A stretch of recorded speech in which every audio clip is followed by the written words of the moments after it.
The gavel came down with a deafening crack, silencing the murmurs in the courtroom. Judge Roy Mitchell's stern voice echoed through the room. "Miss Alisha Carter, you are hereby sentenced to life imprisonment without the possibility of parole."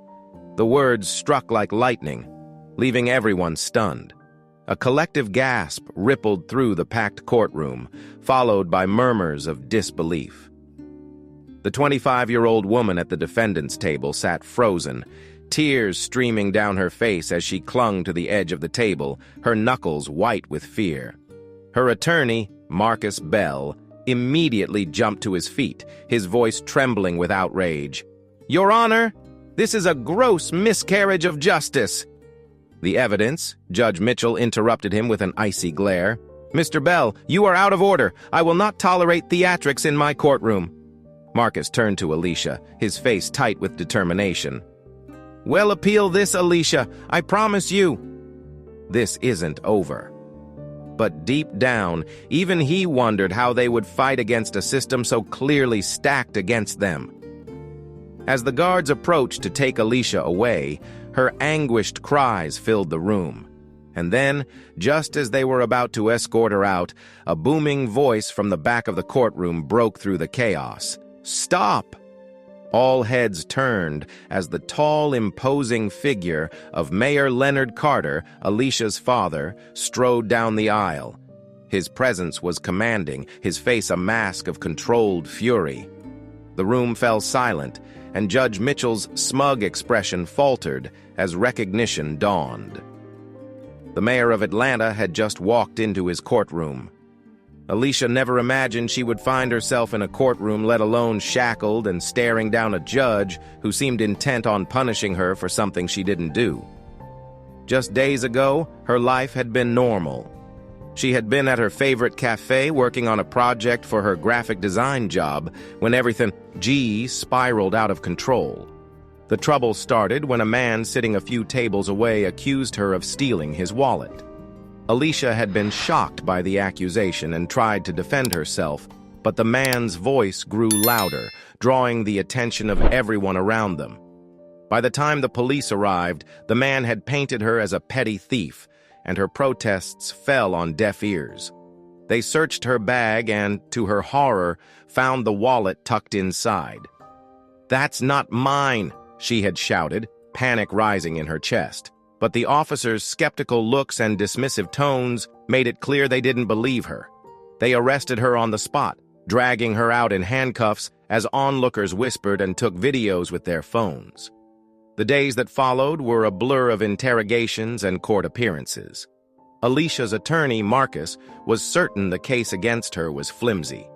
There were no fingerprints, no witnesses who saw her take the wallet, and the security footage from the cafe was mysteriously unavailable.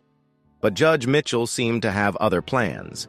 From the very first hearing, it was clear he had a bias against Alisha. His comments were laced with disdain, and he often cut Marcus off mid-argument. The prosecutor's case, weak as it was, seemed to satisfy the judge. Alisha's family had been her only source of comfort during the ordeal. Her father, Mayor Leonard Carter, was a well-respected leader who had dedicated his life to fighting for justice and equality. He had been out of town for a conference when Alisha was arrested, but as soon as he heard the news, he returned to Atlanta. Despite his high-profile status, he had chosen to stay out of the courtroom until the sentencing, trusting the legal process to reveal the truth. But as the trial progressed, it became clear that the truth wasn't enough. Judge Mitchell's reputation as a hardliner was well known, but whispers of his discriminatory tendencies had circulated for years. His record showed a pattern of disproportionately harsh sentences for black defendants, particularly young men and women. Marcus had raised concerns about this during pre-trial motions, but they had been dismissed by the court. When the guilty verdict was announced, Alisha's mother, Angela, broke down in tears. Alisha herself felt numb, unable to process what was happening. She had always believed in fairness and justice, but now she was seeing a side of the system she never imagined. As the sentencing hearing approached, the tension in the Carter household was palpable. Mayor Carter spent hours on the phone, speaking with legal experts and activists, trying to find a way to help his daughter. Angela prayed constantly, her faith tested like never before.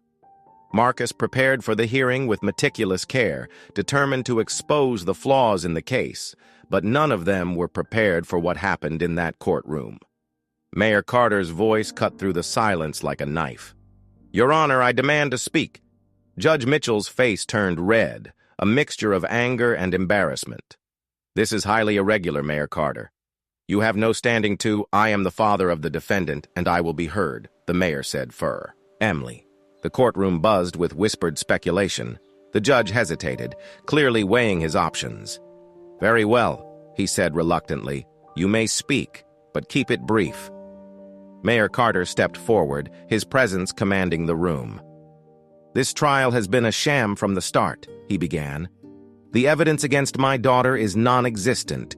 The prosecution's case is riddled with inconsistencies, and yet here we are. A young black woman's life is being destroyed because of a system that refuses to see her humanity." Judge Mitchell's gavel came down again. "You are out of line, Mayor Carter. This is a court of law, not a platform for your political agenda." The mayor's eyes burned with fury. "My daughter is innocent, and I will not stand by while she is railroaded by a biased system. I demand that this court reconsider its verdict, or I will ensure that every act of injustice in this courtroom is exposed to the public." The judge's face paled. He glanced at the gallery where reporters were scribbling furiously and cameras clicked non-stop. He knew this moment could ruin him.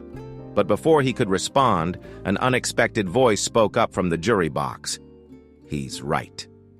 All eyes turned to one of the jurors, a young woman who had been silent throughout the trial. She stood up, her face pale but resolute. "We were pressured to convict. Some of us didn't think she was guilty, but we were told to go along with the majority. I'm sorry." The courtroom erupted into chaos. Reporters scrambled to capture the moment. Spectators shouted in outrage, and Judge Mitchell banged his gavel furiously, trying to regain control. Alisha sat in stunned silence, her heart pounding. For the first time, she felt a glimmer of hope. The courtroom was in chaos. Reporters shoved microphones forward, people in the gallery argued and shouted, and Judge Mitchell's face was a mask of barely contained fury. The revelation from the juror had turned the proceedings into a spectacle. Despite his frantic banging of the gavel, no one seemed willing to obey his calls for order. Alisha's heart raced as she watched the chaos unfold. She had been on the verge of despair just moments ago, but now a spark of hope ignited within her. The juror's admission was like a lifeline in a stormy sea, and she clung to it, praying it would lead to her freedom. Next to her, Marcus Bell was already on his feet, his voice cutting through the noise. "Your Honor," Marcus said, "this new information calls for an immediate mistrial. The jury was tampered with, and any verdict reached under such circumstances is invalid." Judge Mitchell's knuckles turned white as he gripped the gavel. "Sit down, Mr. Bell. I will address this matter in due course." But his authority was crumbling. The crowd's murmurs grew louder, and the mayor's imposing figure loomed in his peripheral vision like a dark shadow. Mayor Carter leaned forward. "Address it now, Judge. Or do you plan to sweep this under the rug like everything else?" His voice carried a warning tone that silenced some of the commotion. "Bailiff!" Judge Mitchell barked. "Clear the courtroom of all non-essential personnel. I will not allow this circus to continue." The bailiffs moved swiftly, ushering reporters and most spectators out, but not before dozens of photographs and videos had been taken. As the room emptied, Marcus leaned down to whisper to Alisha. "This is a good sign," he said. "If we can prove jury misconduct, we'll have grounds to overturn the verdict." Alisha nodded, though her hands trembled. "I just want to go home," she murmured. "We'll get you there," Marcus promised. Outside the courthouse, the crowd that had gathered earlier was growing restless. News of the juror's confession spread like wildfire, fueled by live streams and social media posts. Protesters chanted slogans demanding justice for Alisha, while counter-protesters argued in defense of the legal system. Police officers struggled to keep the two groups separated, and tensions were rising. Angela Carter sat in her car nearby, gripping the steering wheel tightly. She had stayed outside the courtroom, unable to bear seeing her daughter in handcuffs. When she saw Mayor Carter exit the building, flanked by reporters, she stepped out and hurried to meet him. "Leonard," she said, her voice trembling. "What happened? Is she okay?" He pulled her into a reassuring embrace. "There's been a breakthrough," he said. A juror admitted they were pressured to convict. Marcus is working on getting the verdict thrown out. Angela's eyes filled with tears. "Thank God. I've been praying for a miracle." The mayor gave her a small smile. "Your prayers might just be answered. But this isn't over yet." Back in the courtroom, Judge Mitchell was forced to address the juror's confession. The young woman, who introduced herself as Emily Harris, stood trembling as she recounted the events that had led to her decision to speak out. "During deliberations," Emily began, her voice shaking, "I wasn't sure about the verdict. Some of us thought there wasn't enough evidence to convict. But the foreman kept insisting we needed to reach a unanimous decision quickly. He said we shouldn't make waves and just go along with what most people thought." Marcus seized on her words. "Did the foreman specifically pressure you to vote guilty?" Emily nodded. "He said it would be easier for everyone if we just agreed. I didn't feel like I could argue." "I'm sorry." Judge Mitchell's face was a study in frustration. "Miss Harris, do you have any proof of this alleged coercion?" Emily hesitated. "I don't have recordings or anything, but it was clear what he meant. And now I can't stop thinking about it. It wasn't right." Marcus stepped forward. "Your Honor, her testimony is more than enough to warrant further investigation. Jury deliberations must be free from coercion or undue influence. Anything less undermines the entire judicial process." The judge rubbed his temples, clearly torn.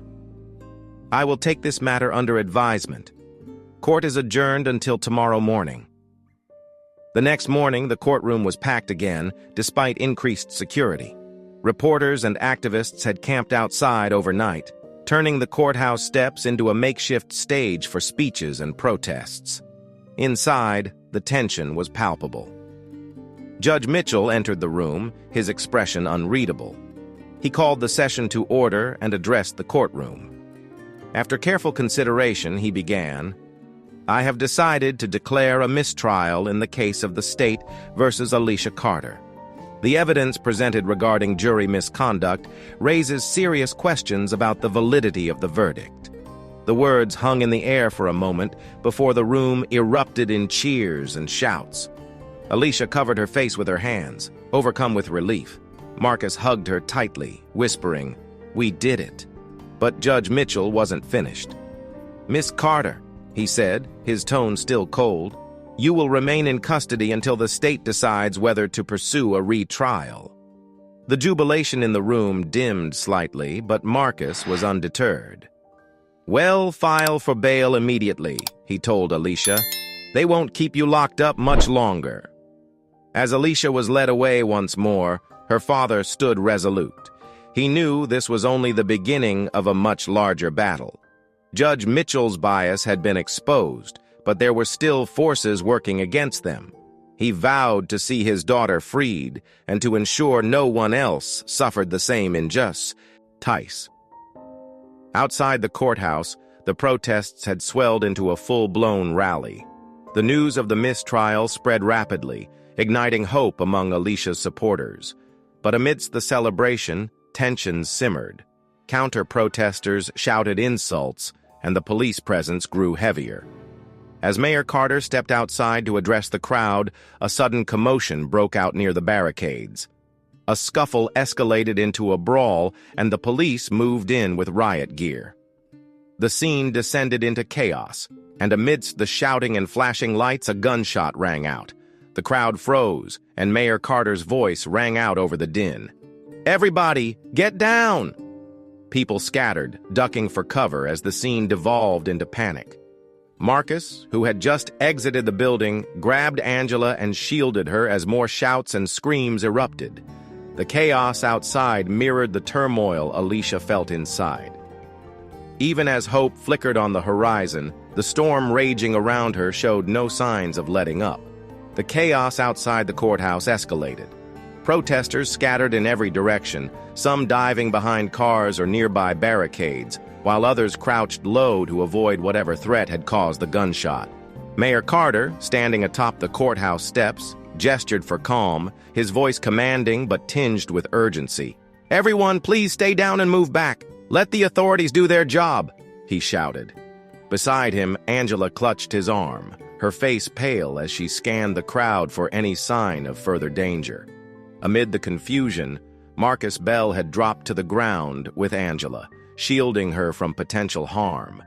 His mind raced. He could feel the tension in the air, a thick fog of fear and uncertainty. The protest had already been a powder keg, and now someone had lit the fuse. The police surged forward, their riot shields raised. Officers with weapons drawn moved methodically, trying to determine the source of the gunshot. Meanwhile, protesters who hadn't fled were shouting, their voices a mix of anger and terror. Some accused the police of firing the shot, while others pointed fingers at the counter-protesters. From her place inside the courthouse, Alisha watched the scene unfold through a narrow window. She had been waiting with her guards for transport back to the detention center when the commotion began. Her heart pounded as she saw the chaos outside. Though she couldn't make out much detail, she recognized her father standing tall amidst the crowd. The sight filled her with equal parts pride and fear. She knew he wouldn't back down, but she also knew the risks he was taking by being there. "What's going on out there?" she asked one of the guards, her voice trembling. The officer glanced at her but said nothing, his focus on his radio as he tried to get updates. Alisha clenched her fists, frustration bubbling beneath the surface. Once again, she felt the weight of her helplessness. The minutes dragged on, and the situation outside the courthouse remained tense. Paramedics arrived to tend to a few injured individuals caught in the scuffle, but thankfully, no one seemed to have been hit by the gunfire. Still, the atmosphere remained charged, with protesters and police locked in a precarious standoff. Finally, an officer with a bullhorn addressed the crowd. "This area is now under dispersal orders. Anyone remaining will be subject to arrest." The crowd's reaction was immediate. Many protesters booed and jeered, refusing to move, while others reluctantly began to back away. The counter-protesters, emboldened by the order, shouted taunts, further escalating tensions. Mayor Carter, still standing firm, raised his hands in a gesture of peace. "Everyone, let's not give them an excuse to escalate this further," he urged. "We will make our voices heard, but we will do it peacefully." Angela pulled on high, arm. "Leonard, we need to go. It's too dangerous here." He hesitated, his gaze sweeping over the crowd. He hated the idea of leaving, but he knew she was right. "All right," he said. "Let's get to safety." As they moved back toward the courthouse entrance, a sudden commotion broke out near the police line. Several officers tackled a man to the ground, their shouts muffled by the growing din of the crowd. Someone screamed, and the tension snapped like a taut wire. Inside the courthouse, the guards finally received their orders to transport Alisha. She was led out a side entrance away from the main crowd. The cold air hit her face, and she shivered, her thin, prison-issued jumpsuit offering little protection from the chill. She looked around, her eyes searching for any sign of her parents or Marcus, but all she saw were police vehicles and a few reporters who had managed to sneak around to the side. As she was loaded into the van, one of the reporters shouted, "Alisha, do you have any comment about the mistrial?" She hesitated, then said softly, "I didn't do it. That's all I've ever said, and that's all I'll ever say." The guard closed the door, cutting off any further questions. As the van pulled away, Alisha leaned her head against the cool metal of the interior and closed her eyes. The fight wasn't over, but she couldn't help wondering how much more she could endure. Back at the courthouse, Mayor Carter and Angela managed to retreat to a secure area inside the building. Marcus joined them shortly after, his face flushed from the chaos outside. "It's getting worse out there," he said. "The police are starting to make arrests. We need to figure out our next move." Leonard nodded. "Well, hold a press conference first thing in the morning. They need to know the truth about what happened in that courtroom. The public has to see the corruption for what it is." Angela looked at him, worry etched into her features. "And what about Alisha? She's still in custody. We need to get her out." Marcus sighed. "I've already filed the paperwork for bail. With the mistrial declared, the judge has less reason to deny it. But with how things are going, there's no guarantee they'll expedite the process." Leonard's jaw tightened. "Well, do whatever it takes. This isn't just about Alisha anymore. It's about every person who's been railroaded by this system. We're not backing down." As the night wore on, the protests outside began to dwindle. The gunshot remained a mystery, with no clear evidence of who had fired it or why. But the incident only added fuel to an already roaring fire. News outlets covered the events non-stop, painting a picture of a city on the brink. And at the heart of it all was Alisha Carter, a young woman, whose case had become a symbol of something much larger. By the time morning arrived, tensions had not eased. Mayor Carter stood before a sea of cameras and microphones, flanked by Angela and Marcus. His expression was grave, but resolute. "Yesterday we witnessed a gross miscarriage of justice," he began. "But this isn't just about my daughter. This is about a broken system that continues to fail the people it was meant to serve. We will not rest until justice is served for Alisha and for everyone else who has suffered under this system." The crowd erupted into applause and cheers, but not everyone was pleased. As Leonard spoke, a figure in the crowd, their face obscured by a hood, slipped away, unnoticed. They moved quickly, their movements deliberate, and disappeared into the city streets. Unbeknownst to the Carter family, their fight for justice had drawn the attention of powerful enemies, and the battle was about to become even more dangerous. The day following Mayor Carter's impassioned speech began with a heavy atmosphere. News of the mistrial and the mysterious gunshot had dominated headlines overnight, sparking nationwide debates about systemic racism, judicial corruption, and public unrest. The Carter family's fight for justice had captured the attention of millions, but it also painted a target on their backs. Inside the detention center, Alisha sat on the edge of her cot, her hands clasped tightly in her lap. The room was cold, and the sterile walls seemed to press in on her. The guards had been more brusque than usual that morning, their disdain barely concealed. She knew her case had put a spotlight on the facility, and not everyone was pleased about it. A loud clank echoed through the corridor as the heavy steel door opened. Alicia's heart leaped. Was this the moment she'd been waiting for? Had Marcus secured her release? But instead of her attorney, a stern-faced guard stepped inside. "Carter, you've got a visitor," he said gruffly. Her stomach churned as she followed him down the hall. Visitors were rare and always carried a mix of hope and dread. Who would it be this time? As she entered the visitation room, her eyes widened. It wasn't Marcus or her parents waiting for her. Instead, a stranger sat on the other side of the glass, their face shadowed by the brim of a hat. The guard gestured for her to sit, and Alisha hesitated before lowering herself into the chair. She picked up the phone hesitantly. "Who are you?" she asked, her voice wary. The figure leaned closer, revealing a sharp, pale face and piercing blue eyes. "Miss Carter, my name is Daniel Shaw. I work for a group that takes a keen interest in cases like yours." Her guard immediately went up. "What kind of group?" He smirked. "Let's just say we have resources and connections that could help you. We've been watching your case closely, and we believe there's more to this than meets the eye." Alicia's eyes narrowed. "Why should I trust you?" Shaw's expression turned serious.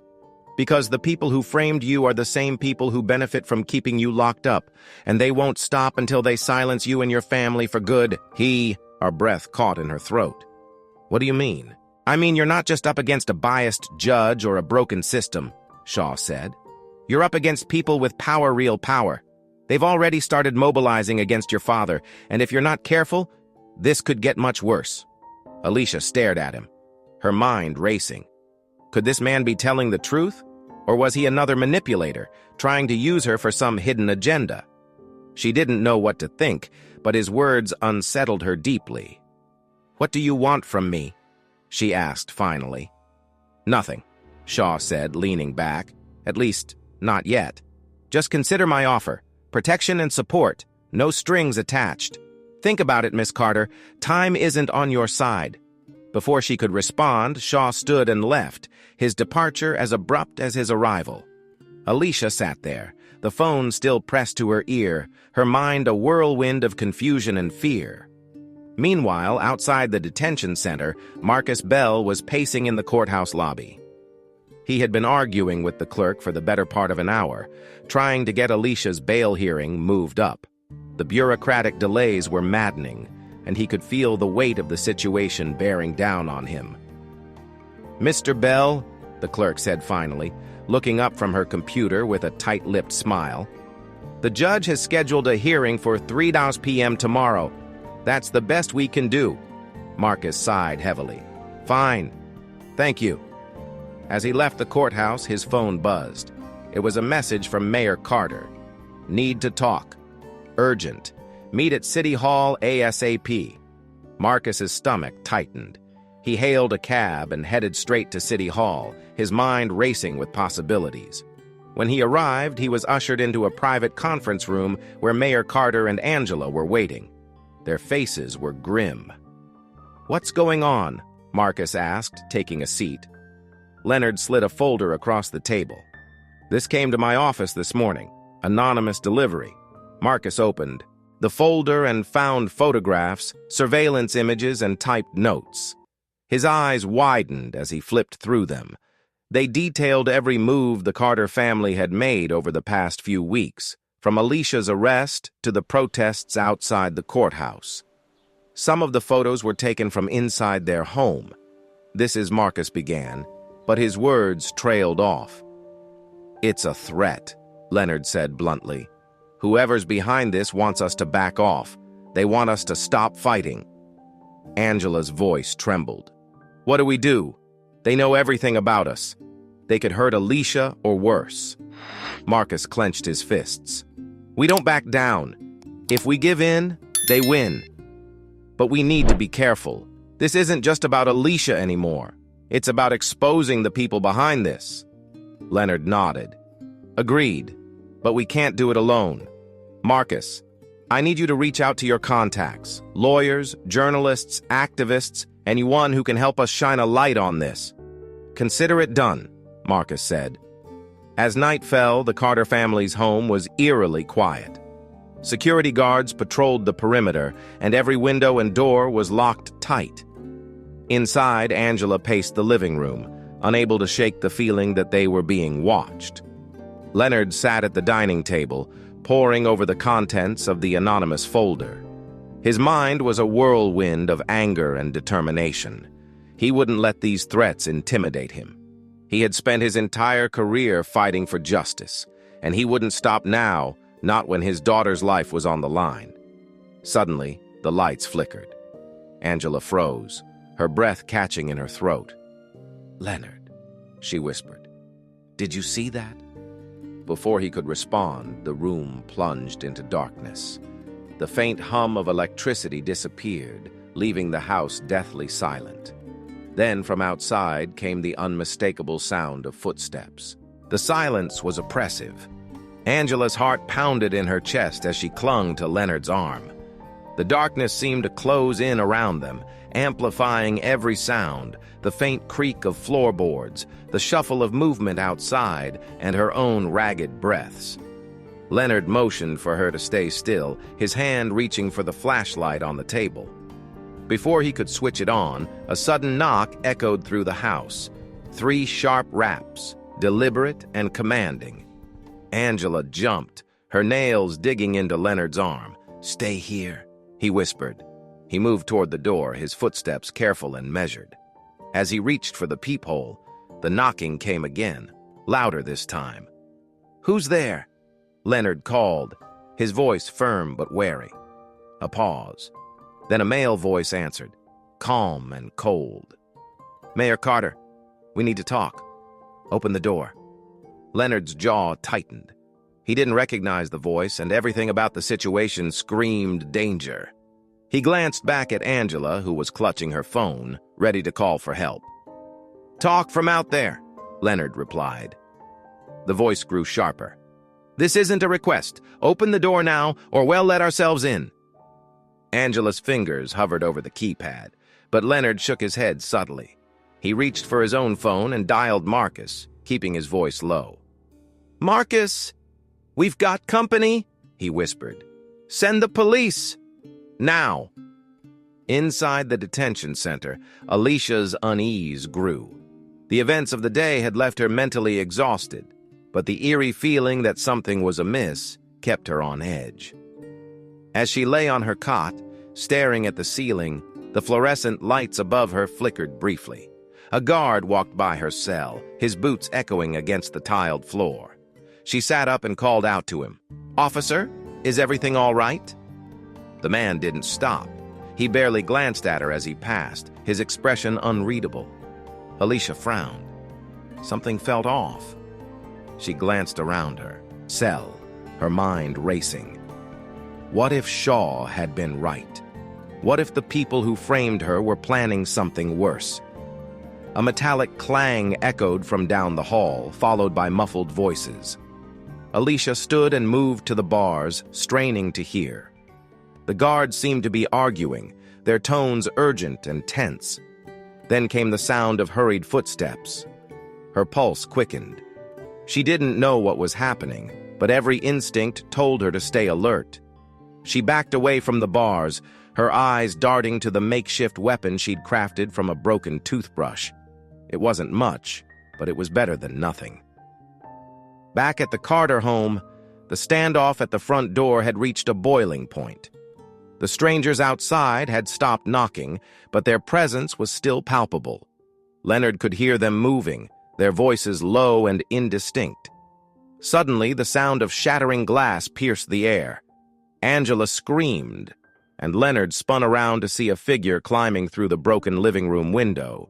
Without hesitation, he grabbed the nearest heavy object, a cast-iron lamp, and swung it at the intruder. The man grunted as the lamp connected, knocking him to the floor. Leonard didn't wait to see if he was down for good. He grabbed Angela's hand and pulled her toward the back door. "We have to get out of here," he said, his voice tight. As they reached the kitchen, another figure appeared, blocking their path. This one was taller, more imposing, and carried a weapon. Leonard froze, shielding Angela behind him. "Don't do anything stupid," the man said, his tone casual but threatening. "We're just here to send a message." "What message?" Leonard demanded. The man smirked. "Back off. Stop digging where you don't belong. Drop the case or things will get worse. For everyone." Angela's voice trembled as she spoke. "You think you can scare us? We're not giving up." The man's smirk faded. He raised the weapon slightly, making his point clear. "Maybe you should think about your daughter before you make promises you can't keep." The sound of sirens in the distance cut through the tension. The man cursed under his breath and motioned to his companion, who was staggering to his feet in the living room. "Let's go," he barked. The intruders disappeared as quickly as they had come, leaving behind broken glass and a chilling warning. Angela collapsed into a chair, shaking, while Leonard locked the door and double-checked the windows. The police arrived moments later, their lights casting an eerie glow across the house. At the detention center, the muffled voices had grown louder. Alicia's cell door suddenly rattled, and her breath hitched. She grabbed her makeshift weapon, holding it tightly as she backed into the corner. To her relief, it was Marcus. He stood outside her cell, flanked by two officers. "We've got the bail order," he said, his expression strained. "Let's get you out of here." Alisha exhaled shakily, her body sagging with relief. But as the door opened and she stepped out, she noticed the tension in Marcus' posture. "What happened?" she asked. He hesitated. "Your parents had a break-in." "They're okay.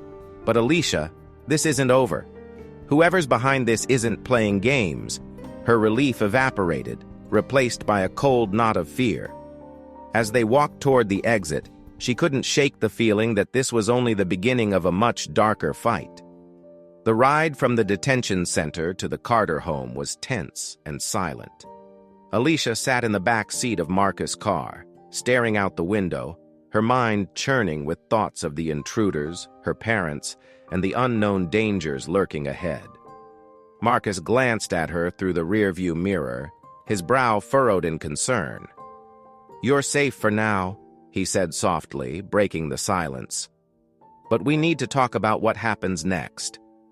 Alisha nodded, though she felt anything but safe. "Marcus, who are these people?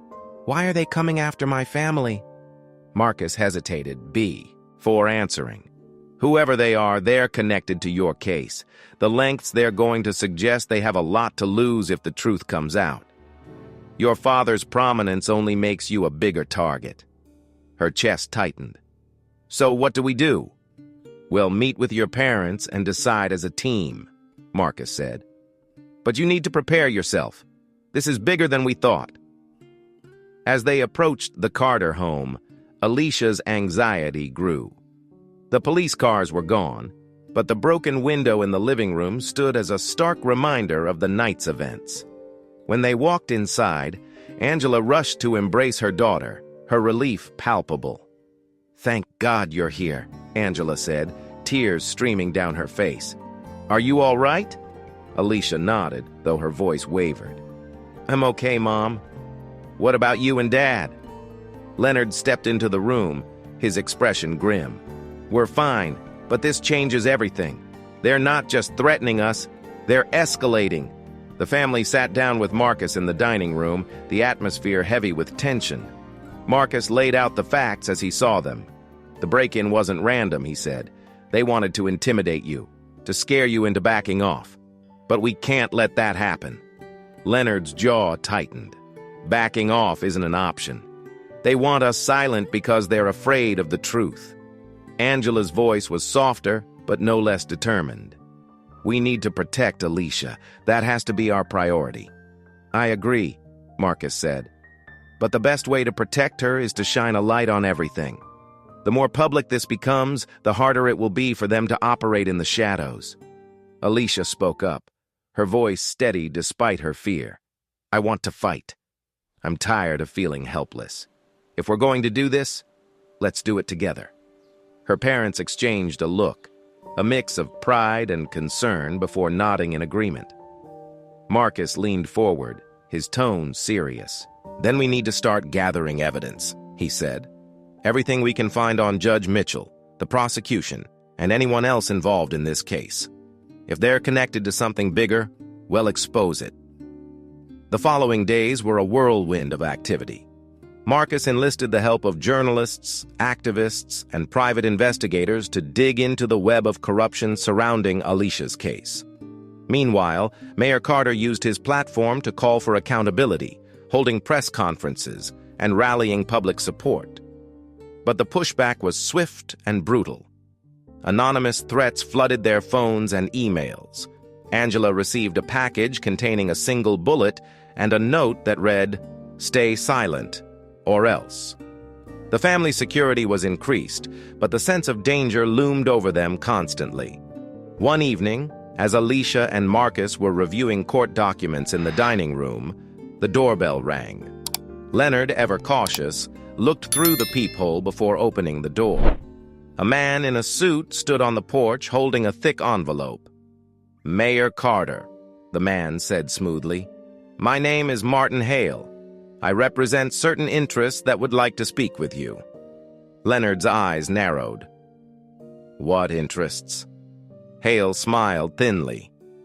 Let's just say they're invested in resolving this situation quietly. They've authorized me to offer you a deal. Leonard's grip on the door tightened. We're not interested. You haven't even heard the terms, Hale said, his tone dripping with condescension. He held out the envelope. I suggest you take a look. It might change your mind.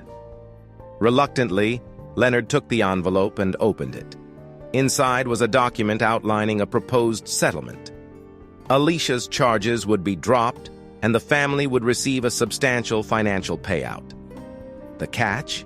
They had to drop their public campaign and agree to a strict non-disclosure agreement. Leonard's hands shook with anger as he read. So, you're offering to buy our silence? Hale's smile didn't waver. Consider it an opportunity to move on. Think about your family's safety, Mr. Carter. Is this fight really worth the risk? Leonard's voice was ice cold. Get off my property. Hale's smile finally faded. He nodded curtly and turned to leave, but his parting words lingered like a shadow. You're making a mistake. My clients don't take kindly to defiance. That night, the Carter family gathered in the living room, the weight of the decision hanging over them. Leonard shared the contents of the envelope, and the room fell silent as they processed the offer. Angela was the first to speak. It's tempting, she admitted. But I can't imagine living with ourselves if we let them win like this. Marcus nodded. Taking the deal would mean letting them off the hook. They'll just keep doing this to other people. Alicia's voice was firm. I'm not taking their money. They don't get to decide my life. I'd rather fight. Leonard looked at his family, pride swelling in his chest despite the fear gnawing at him. Then we fight, he said. Together. But even as they solidified their resolve, the forces against them were already mobilizing. That night, as the Carter home finally fell quiet, a black SUV idled at the end of their street. Inside, a man spoke into a phone, his tone low and menacing. They didn't take the deal. Proceed with the next phase. The next morning, Leonard Carter called a family meeting in the living room. The weight of their decision was palpable, and everyone knew that the fight ahead would be their toughest yet. Alisha sat close to her mother, who held her hand tightly. Marcus stood by the window, scanning the street for anything unusual. Leonard began, his voice resolute. We need to move quickly. Last night proved that these people won't stop until we either give in or expose them. We have to stay united and push forward. Marcus nodded. I've reached out to several journalists willing to dig into this. They're starting to connect the dots. But we need hard evidence, something that links Judge Mitchell and the people threatening you to this larger conspiracy. Angela looked uneasy. What if they come after us again? What if they try to hurt Alisha? We'll protect each other, Leonard said firmly, but we can't back down now. They've already shown us what's at stake. Alicia's voice was steady, despite the fear in her eyes. Let's do it, whatever it takes. The first major breakthrough came 2 days later. Marcus' private investigator uncovered a series of financial transactions linking Judge Mitchell to a shadowy network of donors with ties to private prisons.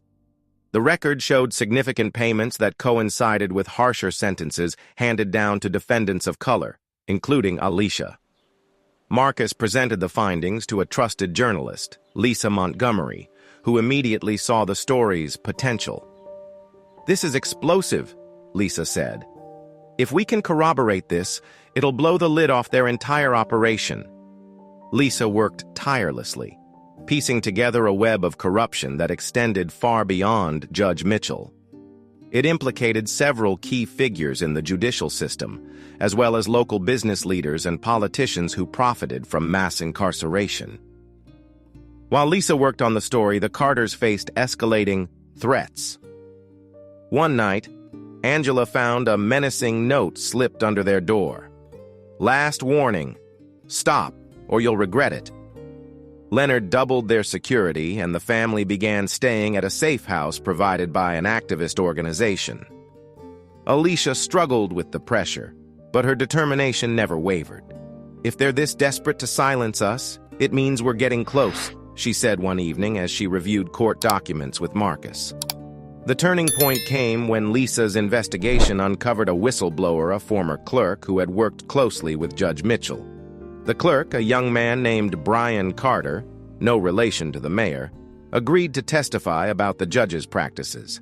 He provided detailed accounts of conversations and instructions that exposed the corruption in vivid detail. With Brian's testimony and the financial records, Lisa published a bombshell report.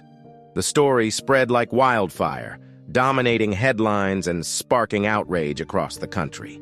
Protesters flooded the streets, demanding accountability.